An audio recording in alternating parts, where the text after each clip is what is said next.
el asunto que a mí me inquieta, quizás como a muchas personas que hemos asistido a este brillante evento, es que mucho se habla acá en el Perú de medicamentos de marca o medicamentos genéricos. Unos dicen de que mejor son los genéricos o que es igual. Y quisiera una aclaración al respecto, por favor. Tengo una pregunta para el señor Llamosa. Mencionó el caso de olanzapina y quería saber si eso ya se superó o sigue siendo la olanzapina un medicamento que ha subido su precio por lo que usted mencionó. Luego también en el caso de las medicinas que no se comercializan en el Perú, sobre todo las que están relacionadas con el cáncer, como es el caso, por ejemplo, del Melphalan. En ese caso proceden las licencias obligatorias como un recurso para que puedan tener acceso a esas medicinas los usuarios. Y me agradó escuchar mucho en el caso del profesor Correa el hecho de que se partió esta reunión con la idea del congresista Delgado de que solo las patentes promovían la innovación. Me gustó escuchar en el otro discurso que si dejamos como idea de que solo tenemos un recurso para garantizar la innovación, quedaríamos de repente atrapados en nuestra propia trampa, porque estamos partiendo de un presupuesto que nos limita las posibilidades de acceso a la innovación por otros medios. Gracias. El profesor Correa comentó de que no había ninguna demanda desde la OMC por el otorgamiento de licencias obligatorias. Pero quisiera saber si hay demandas bilaterales, ¿no? O sea, si hay demandas de parte de los países a las cuales las empresas supuestamente afectadas por la licencia obligatoria han hecho contra el país que lo ha otorgado, ¿no? Antes que nada, agradecerles a Red G, a IS por la invitación y el extraordinario evento que se está llevando a cabo en la mañana. Yo quería trasladarle en realidad a la mesa una inquietud muy personal que tengo sobre el tema de las licencias, sobre todo de la puesta en práctica de las licencias. ¿En qué medida podría ser considerado un factor crítico de éxito para el propósito que persigue el otorgamiento de una licencia obligatoria la existencia de una industria farmacéutica de bandera nacional o privada, pero local, en el mercado nacional? Teniendo en cuenta que es precisamente lo que se le reprocha a estos laboratorios o a estas empresas, es estar en una constante situación de desapego con lo que está ocurriendo acá y obviamente salvaguardar o perseguir con todo el derecho que tiene la empresa el interés de lucro, ¿no? Básicamente esa es la inquietud que tengo. Olanzapina tenía 20 proveedores en el 2008, en el 2009 le entregó Indecopi 10 patentes, la patente más fuerte es la patente de cristal tipo 2.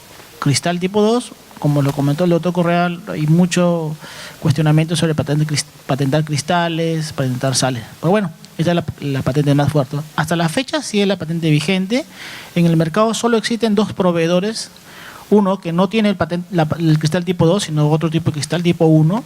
Y la olanzapina, que costaba 79 céntimos de sol, cuando le entregaron el monopolio a Eli Lilly, lo vendió en 14 soles 60. Hoy en día esa luz está comprando a través de un oligopolio, porque hay 2 precios en el mercado, y esto es también un fenómeno que sucede cuando hay pocos proveedores en el mercado. Se presenta el efecto murciélago, ¿no? Los precios se van hacia arriba y hoy tenemos estos precios, si no me equivoco, en 4 soles 50 o 4 soles 60 la tableta. Nunca llegó a bajar al precio que teníamos cuando había una gran competencia, ¿no?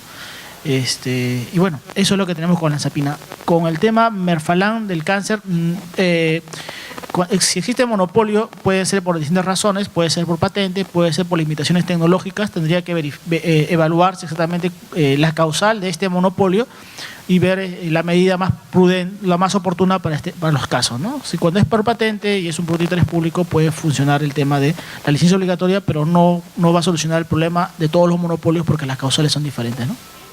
Sobre los genéricos y los productos de marca. A ver, en el país, las entidades públicas consumen el 95% de medicamentos que son genéricos. A pesar que tienen una marca, siguen siendo genéricos. No son muy pocos productos innovadores que se consumen en el país. Si los genéricos, bueno, y consumimos, cuando vence una patente, el producto ingresa al mercado y puede ingresar con una marca o venderse como producto DSI. Si estos productos no tuvieran la calidad adecuada, el sistema de salud hace muchos años hubiese colapsado. El sistema de salud no ha colapsado. Las personas que utilizan hipertensores como Captopril, como Nalapril, consumen genéricos y sus vidas siguen funcionando. Muchas personas que utilizan, que viven con VIH-Sida utilizan el Lopinavir, Tonavir, que es genérico, y sus vidas están yendo bien, ¿no? Definitivamente hay casos de productos genéricos, de algún genérico o de alguno de marca o de algún innovador, porque han habido innovadores que han causado la muerte de muchas personas y han sido retirados, tipo Vioxx, por ejemplo. Entonces, y se vendió unos grandes millones de dólares en el mundo, y el producto después de los años, y después salió a la luz mucha información que ocultaron información sobre seguridad y eficacia y se retiró del mercado. Hay casos, sí, pero en el país la política de genérico es una política de Estado. Lo que consumimos los peruanos son genéricos y creo que muchas personas desarrollan su vida normalmente en base a estos medicamentos, ¿no? El hecho de ser genérico implica que y significa que el producto es bioequivalente, es decir, que no se puede ser nombrado genérico si tu producto no hace la misma cosa en el cuerpo, en el mismo tiempo, en la misma manera. Esto es como se define genérico. En Estados Unidos, como cualquier otro lugar, dependemos mucho de los productos genéricos. El proceso de patentes, de licencias, es totalmente aparte, totalmente distinto y separado, con distintos criterios, al proceso de pruebas de calidad y proceso de registro sanitario. Es decir, que si queremos enfocarnos, mira, en Public Citizen tenemos un gran programa muy enfocado en la seguridad y eficacia de medicamentos y nos preocupa mucho el tema siempre. Pero no es asunto de genéricos contra productos de marca, es asunto de si, igualmente, si nuestros poderes públicos estatales, si nuestro control del mercado es suficiente para asegurar que todos los productores de medicamentos están siguiendo las reglas y asegurando buenas prácticas de fábrica. Esto es lo importante, implica las dos cosas. Pues si estamos preocupados por la calidad, hay que enfocarnos en los procesos de registro sanitario, en los criterios y que todos los productores hacen cumple con las leyes, ¿no? Pues ahí es el tema.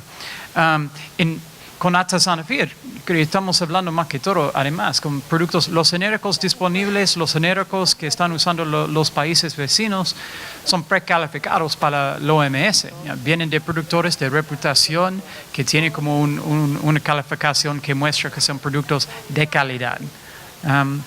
Bueno, con respecto a la investigación y desarrollo, solo para aclarar lo que dije, que el líder en financiamiento para la investigación en la biomedicina son los Institutos Nacionales de Salud de los Estados Unidos, de mi tierra, ¿no? Y son financiados totalmente públicamente, ¿no? Gastan más que 30 billones de dólares al año en la investigación y desarrollo. Y son ellos, estos institutos, entre otras cosas, que en los años 80 estuvimos viviendo un momento en que muchas de las casas farmacéuticas no estaban seguros si la inversión en productos contra el VIH iba a tener éxito. Era la inversión pública ahí en el INH que catalizó, que facilitó este proceso, cooperación entre las entidades públicas tal como privadas para generar los tratamientos contra el VIH. Entonces, no dependemos solo en el sistema de patentes, tenemos en todos los países un sistema mezclado en investigación y desarrollo. Y nosotros nos preocupamos mucho que el sistema que estamos usando depende hasta un cierto punto en monopolios para financiar investigación y desarrollo. Esto deja afuera del sistema las necesidades de muchas poblaciones sureñas, por ejemplo, porque no hay incentivos suficientes económicas para las grandes casas para invertir en ciertas clases de enfermedades que son comunes en algunas partes del mundo, como el leishmaniasis, por ejemplo, el dengue, ¿no? Y pues para financiar la investigación y desarrollo para esas enfermedades hay que tener soluciones públicas. Allí siempre tenemos que estar mirando cómo financiamos mejor las necesidades de salud que realmente tenemos. Es mala idea depender totalmente en el sistema indirecta y privatizar que tiene otra prioridad, claro. Y hay varias propuestas que podemos discutir, pero yo creo que estos son los puntos centrales para hoy. Creo que lo dejo ahí. Una pregunta. Sobre la pregunta si ha habido demandas bilaterales en el caso de concesión de licencias obligatorias, no ha habido ninguna demanda gobierno a gobierno.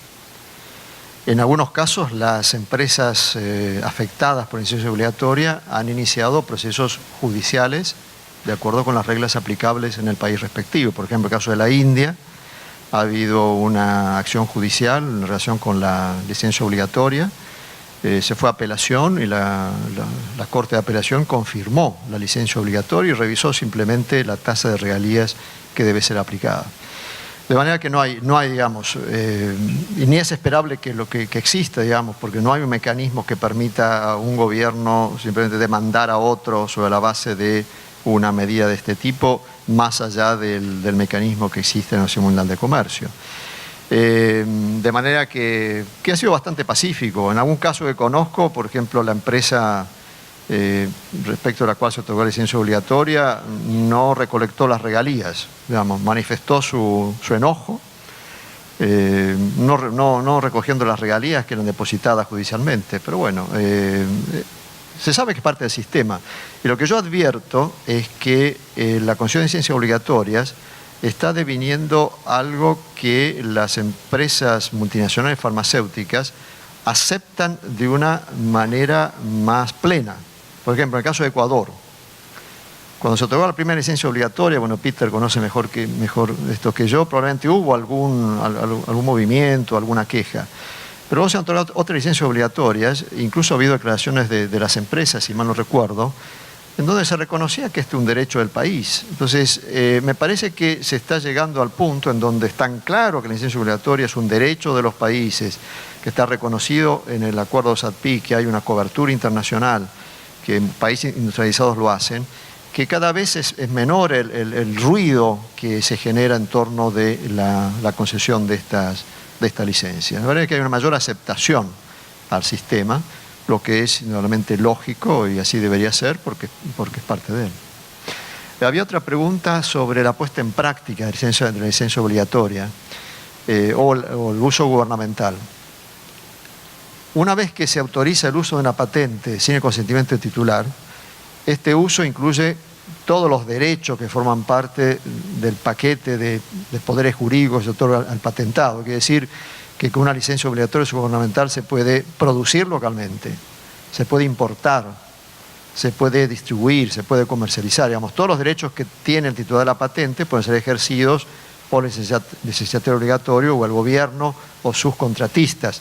Y debo aclarar que en el caso de uso gubernamental, nada excluye, y esto lo dice expresamente el acuerdo SADPIC, que el gobierno utilice contratistas privados para importar, para fabricar, para distribuir. Es decir, el uso gubernamental nos supone que todo es público. Y en Estados Unidos lo que sucede en la práctica es cuando el gobierno decide utilizar patentes, que lo hace muy frecuentemente, en realidad la utilizan en forma práctica las empresas contratistas o subcontratistas del gobierno que tienen un fin comercial. Entonces no hay nada que excluya la participación de empresas.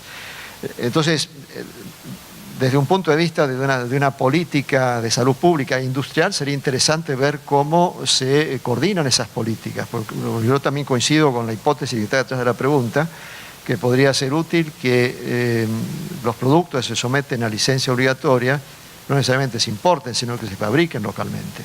Eso daría un mayor empuje a la industria nacional y que genere un recurso estratégico, porque es importante tener capacidad de producción nacional en este tema.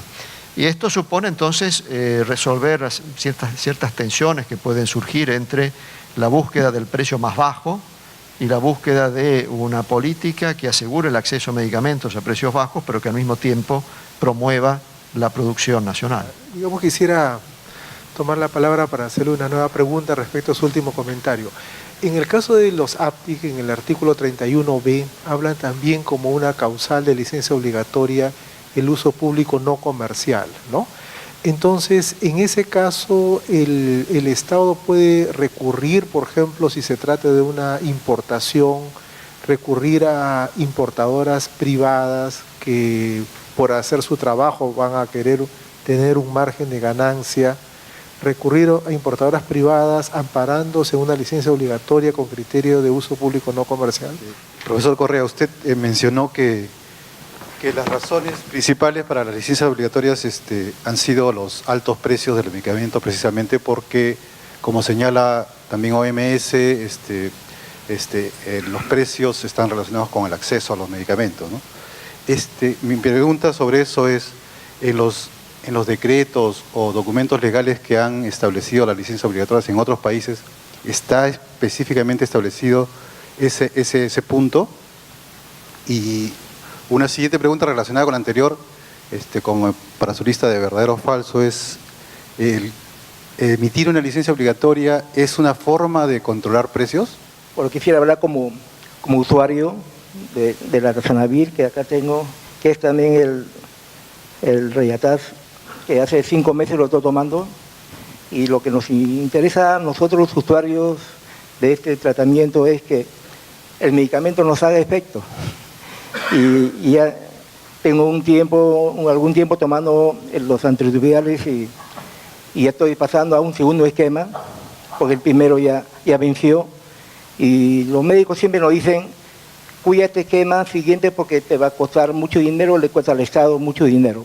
Bien, nosotros tratamos de cuidarlo para evitar que no solamente que el Estado gaste más, sino que también nuestra salud permanezca adherente por muchos años más. Y lo que nos interesa también a nosotros los usuarios es que nos haga el efecto. Lo que yo me he enterado y en estos días he estado viendo que realmente este es un medicamento que en otros países cuesta más barato. Y la pregunta es, si en otros países lo cuesta más barato, ¿el efecto es igual?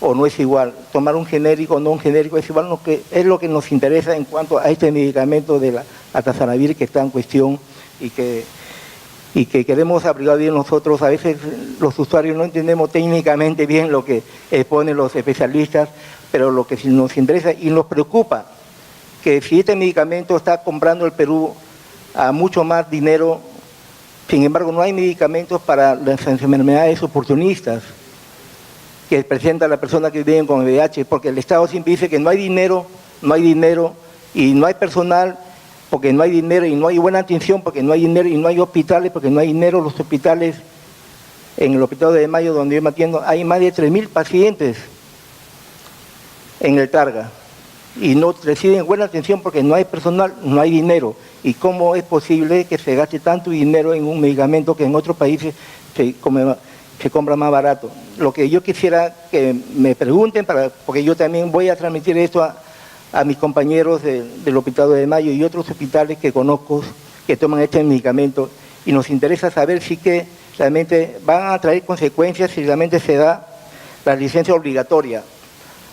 ¿Van a cambiar este esquema a otro más delicado que puede traer efecto? ¿O es el mismo reacción que da a los usuarios que están tomando este medicamento de Atazanavir? Que quizás haya otro medicamento, pues yo quiero hablar solamente sobre este medicamento, que lo que me interesa a mí, interesa a muchas personas que están cambiando su esquema, están tomando este medicamento de Atazanavir.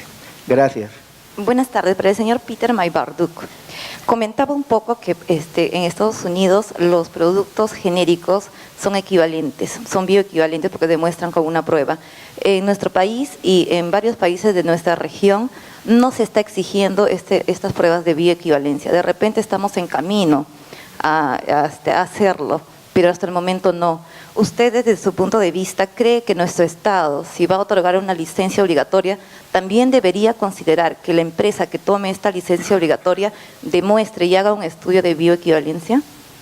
Quería preguntar si es que ¿qué factores claves consideran que han contribuido a que los gobiernos que han aplicado o están usando las licencias obligatorias la apliquen, ¿no? Y en ese sentido, ¿qué factores contribuirían para que en nuestro país realmente también se pueda aplicar este uso de las licencias obligatorias, ¿no? En general. Bueno, sobre esto de la bioequivalencia,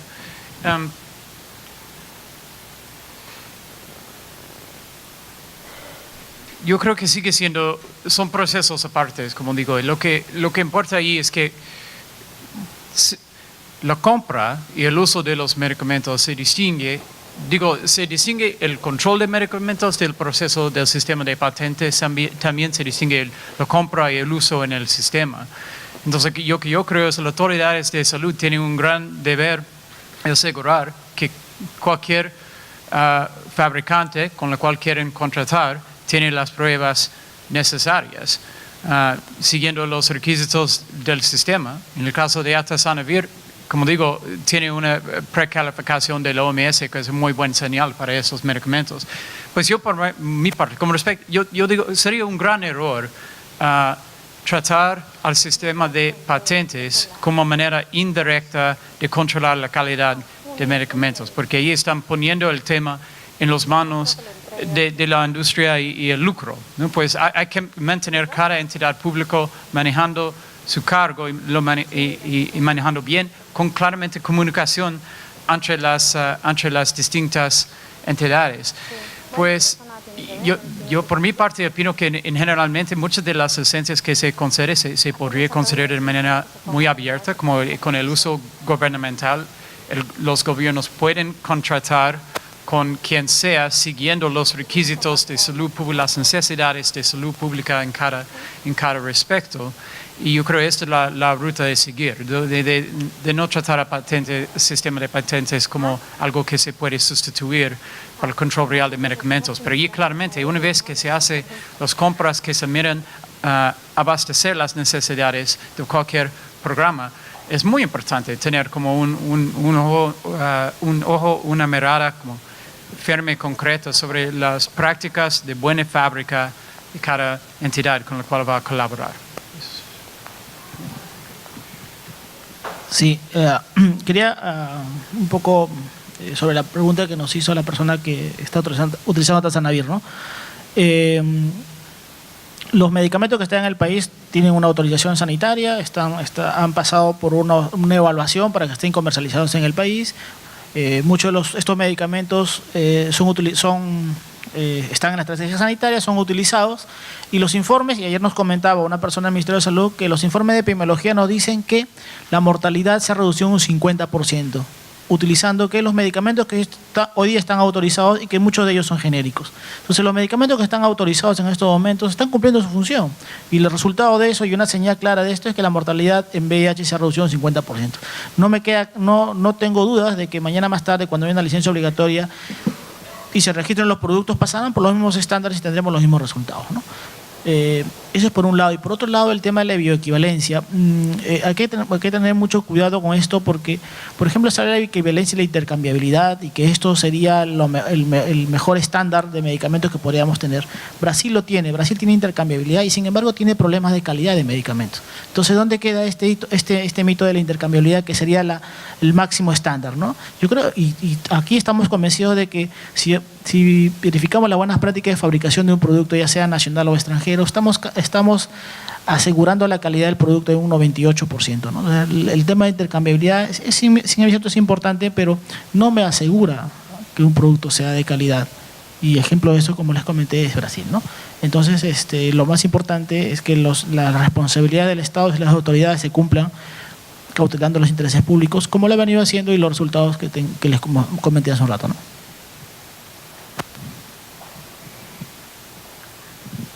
Bien, respecto a la pregunta sobre si el uso público gubernamental no comercial puede implicar a una empresa privada con fines de lucro en la importación, en la producción y distribución, la respuesta es categóricamente sí. Eso está previsto en el acuerdo SADPIC, es lo que Estados Unidos venía haciendo antes de suscribir el acuerdo y lo que sigue haciendo después. No hay absolutamente ninguna restricción. Lo dice la declaración del Max Planck sobre patentes que les mencioné, la declaración del Max Planck, el instituto alemán, claramente señala que no hay ninguna restricción en el caso de uso gubernamental de utilizar empresas privadas a efectos de instrumentar el uso gubernamental. De manera que esto a veces también lleva equívocos por la denominación del sistema uso gubernamental, pero no hay absolutamente ninguna restricción en el acuerdo de los ADPIC o en la legislación andina para que intervenga una empresa privada, naturalmente bajo el control del Estado. Pero la pregunta si los altos precios se han establecido específicamente, yo creo que Peter tiene la colección completa de los decretos y resoluciones sobre la base de los cuales se han dictado licencias obligatorias, que seguramente pueda ser accesible. Como ustedes verán, lógicamente son muy generales, son muy genéricos.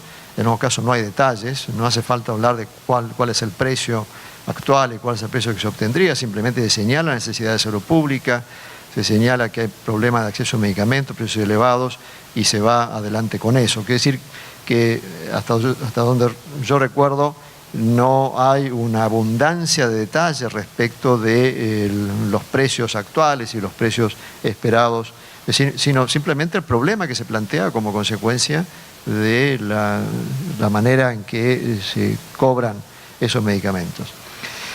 Si esto significa, si una medida de licencia obligatoria a uso gubernamental es control de precios, no lo es. Naturalmente es una medida que promueve la competencia. Esta medida es pro-competitiva. Al otorgarse una licencia obligatoria, o más de una licencia obligatoria a uso gubernamental, lo que se está dando es espacio para la competencia. La competencia tiene la virtud de bajar los precios, y a esto se apunta, pero no es un control de precios de ninguna manera. Es un sistema que promueve la baja de precios, pero no hay un control de gobierno que dice a partir de ahora su producto vale tanto. Yo creo que en muchos países es una política que no es demasiado aceptable. Yo entiendo la preocupación sobre la calidad de los medicamentos que planteaba aquí el señor que consume atazanavir, y estoy seguro, como pasa en mi país, por ejemplo, los médicos y los pacientes están generalmente abrumados por la propaganda de las grandes empresas multinacionales, desprestigiando los productos genéricos. Esto es una práctica, por lo menos en mi país es muy común, ¿no? El mensaje, si usted toma un producto que no es el nuestro, no le podemos garantizar nada.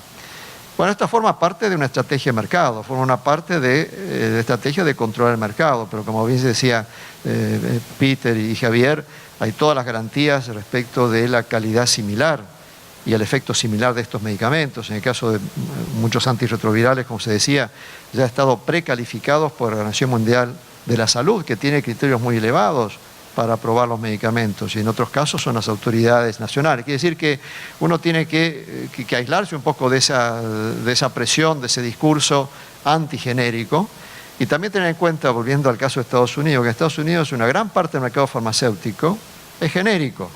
La gran parte, una enorme parte del consumo de Estados Unidos es genérico. Y tal vez muchos pacientes estadounidenses no saben que los ingredientes activos que están en esos medicamentos, aprobados por la FDA de Estados Unidos, provienen de la India o de China, que son grandes proveedores de ingredientes activos, ¿no es cierto? Entonces, no hay que tener temor y hay que distanciarse de la política de propaganda, de desprestigio, de denigración del medicamento genérico, que es tan válido, tan eficaz como el de marca. A veces, como se decía, los productos de marca tienen problemas. Nadie garantiza que un producto de marca no tenga un subestándar, por ejemplo, menor cantidad de principio activo que sea necesario. No hay ninguna garantía que esto sea así. Bueno, ya se ha respondido de lo de bioequivalencia. Yo coincido, la bioequivalencia no es un concepto que debe aplicarse necesariamente en todos los productos. Y sobre los factores claves para que la licencia obligatoria se conceda y funcione, me parece que hay dos. Uno es la demanda de la sociedad civil. Digamos, no es casualidad que una gran parte de la licencia obligatoria se han concedido en relación con los productos con la HIV-Sida. Y esto es porque las comunidades que viven con HIV-Sida fueron capaces de organizarse, de poner esto en el estado público, de llegar a los medios y de convencer a los gobiernos que había un problema que había que atender. Y el segundo factor clave es la decisión política. La decisión política dentro del marco legal. Digamos, nadie, yo creo aquí, está argumentando en favor de salirse de la ley. Hay un marco legal que hay que respetar y solamente hace falta la decisión política dentro de ese marco legal para que esto funcione. Y como hemos dicho, muchos países lo han adoptado, ¿no es cierto? En América Latina ya hay 2 países que lo han hecho, de manera, sobre todo Ecuador, de manera muy categórica. Estos son los 2 únicos elementos que es necesario. Y naturalmente, una vez que se concede licencia obligatoria, y esto es tarea del Ministerio de Salud Pública, tiene que organizarse sistemas de compras de forma tal de asegurar que el producto es accesible. Y esto no tengo dudas que será hecho con antelación, de forma que cuando el uso gubernamental eventualmente esté en funcionamiento, inmediatamente se pueda hacer aplicación de ese mecanismo y se pueda acceder a los medicamentos de calidad que son necesarios. Gracias. Algo muy breve. Creo que era para Javier Llamosa, porque comentó, me parece que había un proyecto de decreto supremo que estaba ya en mesa para ver el tema de las licencias obligatorias. Yo quería saber si se incluía únicamente la Tazanavir o algún otro medicamento. ¿Y quiénes han participado para la formulación de ese proyecto de decreto supremo, si ustedes como asociación han sido llamados? Y la otra pregunta es, como la inversión y el desarrollo en nuestro país está iniciándose aún y ya hay algunos organismos técnicos que tienen intención o ganas de empezar a diseñar políticas de regulación para diseñar políticas públicas que favorezcan la atracción de compañías, por ejemplo, biotecnológicas en el país. ¿Están ustedes contactándose con los organismos técnicos que tienen que ver este tema para ver que se tomen también en cuenta la visión de los usuarios, para ver no únicamente la atracción de la inversión como se hace en nivel macro, sino también que el usuario salga beneficiado? Cuando empezamos esta solicitud en el 2013 teníamos una ministra llamada Midorey Javis, bueno, ya no está en el despacho. Le mandamos innumerables cartas y nunca nos respondió y nunca nos dio un espacio y nunca supimos sobre su posición. Hace unos 3 meses tenemos un nuevo ministro, Aníbal Velázquez. Él antes ya había escrito sobre propiedad intelectual y hemos encontrado una respuesta y un eco entre el ministerio. Y hoy el ministerio ya han elaborado un decreto supremo, una propuesta de decreto supremo. Sabemos que está en la presidencia del Consejo de Ministros y estamos, por las conversaciones que han habido con el propio ministerio, la posición del ministerio es esta, ¿no? La licencia obligatoria, que es un tema, como se ha comentado en reiteradas oportunidades, es un tema que es voluntad del Estado, es una salvaguarda que no viola ningún tratado comercial, es un derecho legítimo y soberano que tiene el Estado, ¿no? Definitivamente en una presidencia del Consejo de Ministros hay ministros y viceministros y hay intereses y hay los fines del Ministerio de Economía y Finanzas, de Mincetur, pues hay temas que cautelar la inversión privada y aquí se mezcla una serie de conceptos y una serie de presiones y presiones no solamente presiones externas que le hemos visto. En esta discusión se está en estos momentos y creemos que y argumentos que han comenzado a aparecer fantasmas y justamente el profesor Correa creo que muy